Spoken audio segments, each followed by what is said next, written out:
wasn't entirely surprised, to be honest. I think that the media had led a fairly biased campaign, but when I had spoken to people in my acquaintance, I think there was quite a strong groundswell of opinion that was in favour of leaving the EU. And I think we have seen in recent years the unreliability of public opinion polls. So no, I wasn't entirely surprised when the result came in that we were going to leave the EU. I was delighted when I heard the result. I have, for a good many years now, been very concerned about the direction that the EU has been taking, particularly this country in.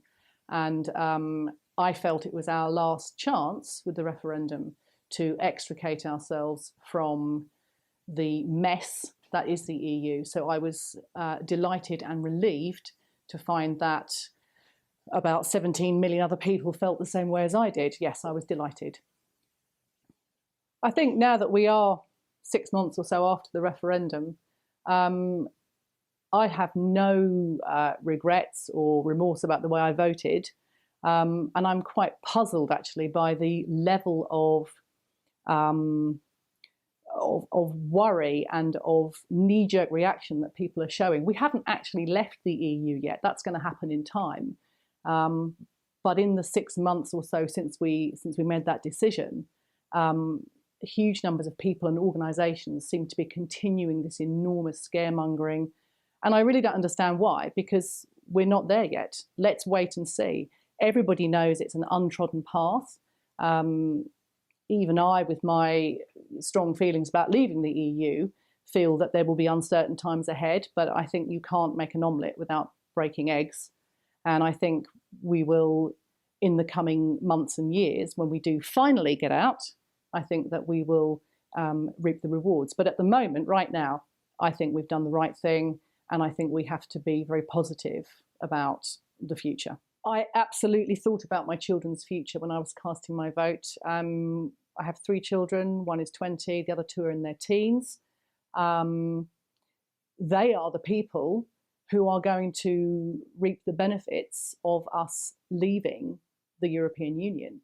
So from my perspective, I'm in middle age, effectively. The course of my life is pretty much straightforward now. But for my children, I feel that their future, untied from the restrictions that the EU has put upon the country, means they will have more opportunities, perhaps fewer threats. Our 3 children themselves are also keen to leave the EU. They have informed themselves. They have made decisions themselves about what they think the EU represents. So absolutely, when I cast my vote, it was very much with an eye to their future that I made that decision. Well, I think everything to do with the EU is so highly politicised, so highly charged. And everybody who has an opinion, both the public and people involved in politics, have very firmly held reasons for voting and feeling the way that they do. Sir Ivan Rogers is no exception. He is, I would imagine, a committed Europhile, having served with the EU for a long, long time. And at the end of the day, his job, he has been charged with the job of helping to extricate us from the EU. And his feelings are not those of a Brexiteer. He is somebody who doesn't agree with leaving the EU. So quite naturally, he is going to find that difficult. So I think it was almost inevitable that he would resign and make negative comments about the negotiations that are to take place. I'd say the word that best sums up my feelings about Brexit is optimism. I think I've spent the last few years, I've worked in public service jobs. Several members of my family have worked in public service jobs, and we have seen firsthand the problems that being members of the EU have caused and will continue to cause. And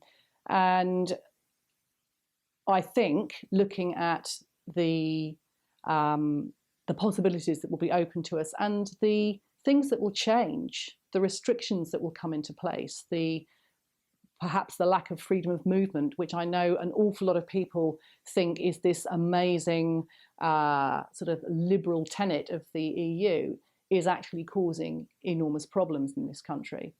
So my feeling is that with our withdrawal from the EU, our country will continue to have very strong economic prospects. We are a strong economy. We were a strong economy before we joined the EU. That will continue. And we will get our sovereignty back. We will be able to dictate the laws of the land. Our own parliament, who we vote for, will dictate the laws of the land, and they alone will dictate those laws. We will be able to continue to control our borders, to control who comes into the country, what those people do. And ultimately, we will return to a time when the country was more secure, was stronger, and we will continue to enjoy prosperity into the future.